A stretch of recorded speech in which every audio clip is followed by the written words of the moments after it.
श्री स्वामी समर्थ मित्रांनो, येत्या 7 सप्टेंबर 2024 रोजी गणेश चतुर्थी आहे. म्हणजेच आपल्या घरी आपल्या बाप्पांचे आगमन होणार आहे. तेव्हा गणेश पूजेचे हे नियम तुम्ही नक्की पाळा. 1. श्री गणेशांचे आगमन घरात होताना यजमानांच्या पायावर दरवाजामध्येच दूध आणि पाणी घालून औक्षण करावे. 2. श्री गणेश मूर्ती ज्या ठिकाणी ठेवणार आहात त्या स्थानी थोडे तांदूळ घालून त्यावर पाट ठेवून त्यावर मूर्ती प्रस्थापित करावी. मूर्तीचे मुख वस्त्राने आच्छादन करून ठेवावे. मूर्ती पूजेच्या दिवशीच त्या जागी ठेवावी असे नाही. आधीही ठेवली तरीही काही हरकत नाही. तर मित्रांनो, व्हिडिओमध्ये पुढे जाण्याआधी चॅनेलला सबस्क्राईब नक्की करा आणि व्हिडिओला लाईक देखील करा. कमेंट बॉक्समध्ये गणपती बाप्पा मोरया असा जल्लोषही नक्की करा. 3. पूजेच्या दिवशी प्रातःकाळी स्नान करून शुचिर्भूत व्हावे. कपाळी तिलक धारण करावे. मुंज झालेली असल्यास यज्ञोपवीत धारण करून राहावे. 4. घराच्या देवतांची पूजा करून घ्यावी. शक्यतो त्याशिवाय इतर पूजा विधी करू नयेत. पूजा घराच्या पुरुष मंडळींनीच करावी. महिला वर्गावर हा भार टाकू नये. 5. आता मूर्तीवर आच्छादन केलेले वस्त्र काढून ठेवावे. 6. शक्यतो मूर्तीच्या डाव्या बाजूला समई, निरंजन, उदबत्ती, कापूर आदीची योजना करावी.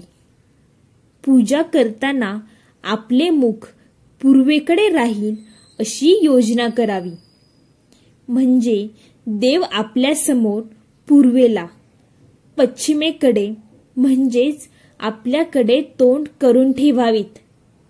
हे जमत नसल्यास या उलट केले तरी चालेल, पण शक्यतो दक्षिणोत्तर नकोत. 7. दिवे आदल्या दिवशी स्वच्छ घासून पुसून समईमध्ये, निरंजनीमध्ये वाती, तेल, तूप वगैरे भरून तयार करून ठेवावेत. उदबत्ती स्टँडमध्ये रोवून ठेवावी. काडेपेटी जवळ ठेवावी. समईच्या खाली एखादी ताटली ठेवावी. हलके काचेमधले दिवे मिळतात. दिवा न विझण्याच्या दृष्टीने ते उपयुक्त ठरतात. जमल्यास ते दिवेही वापरावेत. त्यामध्ये तेल, तूपही भरपूर वेळ टिकून राहते. दिव्यांना गंध, हळद, कुंकू लावून ठेवावे. 8. विड्याची 2 पाने देठ देवाकडे करून त्यावर सुट्टे पैसे, सुपारी याप्रमाणे 5 विडे तयार करून ठेवावीत. देवाच्या कुठल्याही बाजूला किंवा दोन्ही बाजूंना मिळून असे विडे ठेवावीत. विड्यांच्या जवळ 2 नारळ, फळे यांची योजना करावी. शक्यतो देवासमोर ठेवू नयेत. पूजा करताना अडचण येते. या विड्यांवरच अक्रोड, खारीक इत्यादी पंचखाद्य मांडून ठेवावे. 9. नैवेद्यासाठी दूध, साखर, गूळ, खोबरे, मोदक, पेढे इत्यादी देवासमोर मांडून ठेवावेत. मांडतानाच त्याखाली पाण्याने चौकोनी मंडल करून ठेवावे. 10. पंचामृत म्हणजे दूध, दही, तूप, मध, साखर एकत्र अथवा वेगवेगळे तयार करून ठेवावेत. 11.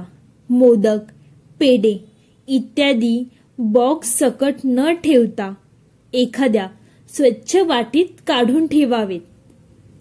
12. यज्ञोपवीत सोडवून मोकळे आणि ओले करून एखाद्या ठिकाणी अडकवून ठेवावे, जेणेकरून आयत्या वेळी धावपळ होणार नाही.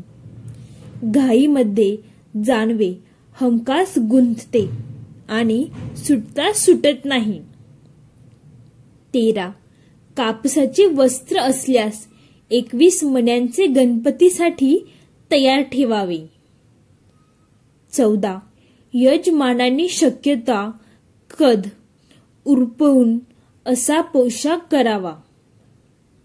नसल्यास धोतर किंवा स्वच्छ धुतलेले वस्त्र परिधान करावे. हात पुसण्यासाठी एक स्वच्छ रुमाल जवळ ठेवावा. बसायला किंवा उभे राहायला एक आसन असावे. 15. गणपती समोर पूजेसाठी तांब्या, ताम्हण, पळी, भांडे असावे. 16. आपल्या समोर आपल्या डाव्या हाताला पिण्याच्या पाण्याने भरलेला तांब्या, त्याच्या उजव्या बाजूला त्याच पाण्याने भरलेले फुलपात्र, त्यामध्ये पळी किंवा चमचा, त्यांच्या उजव्या बाजूला ताम्हण असावे. 17. देवाला घालवायचे काही दागिने असतील तर ते मोकळे करून ठेवावेत. गुरुजींना पूजा सांगून झाल्यावर ते दागिने देवाला घालावेत किंवा आधी घालून ठेवले तरीही काही हरकत नाही. 18. एका मोठ्या ताटामध्ये आणलेली सर्व प्रकारची फुले थोडी थोडीच काढून घ्यावीत. जमल्यास प्रत्येक प्रकारची फुले वेगवेगळी मांडून ठेवावी. ताटात फुलांची फार गर्दी करू नये. लागली तर परत घेता येतात.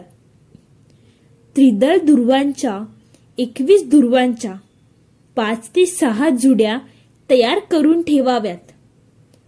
3 पानांचा आणि छिद्र नसल्यास पानांची 7-8 बेलपत्रे असावीत.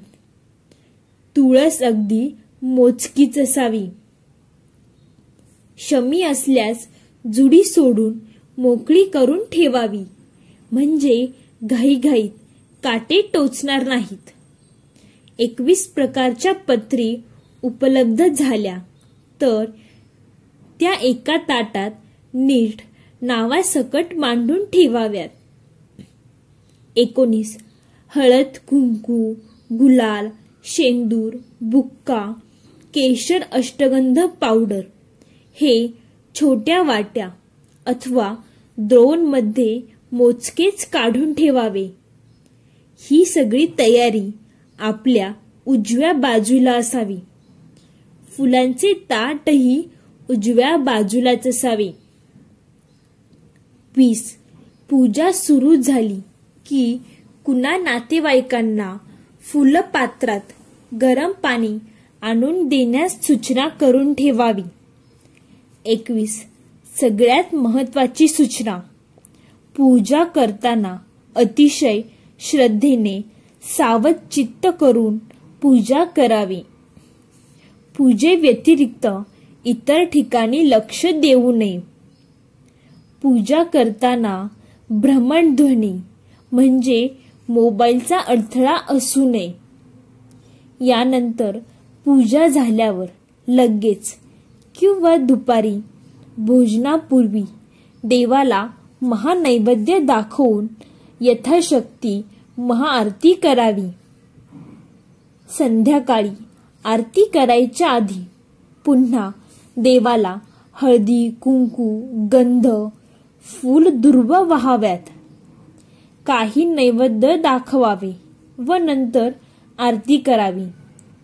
विसर्जनापर्यंतच्या काळामध्ये सकाळ संध्याकाळ अशाच प्रकारे पूजा करावी. आदल्या दिवशीची फुले काढून मूर्ती कपड्याने हळूवार स्वच्छ करावी व नंतर नवीन हार घालावे. 22. उत्तर पूजेच्या दिवशी बाप्पाबरोबर दूध पोहे अथवा दही पोहे अशी शिदोरी द्यावी. घरी आरती केल्यानंतर सगळ्यांचा देवाला नमस्कार करून झाल्यावरच देवाच्या मस्तकी उत्तर पूजेच्या अक्षता वाहाव्यात आणि देवाचे आसन थोडेसे हलवावे.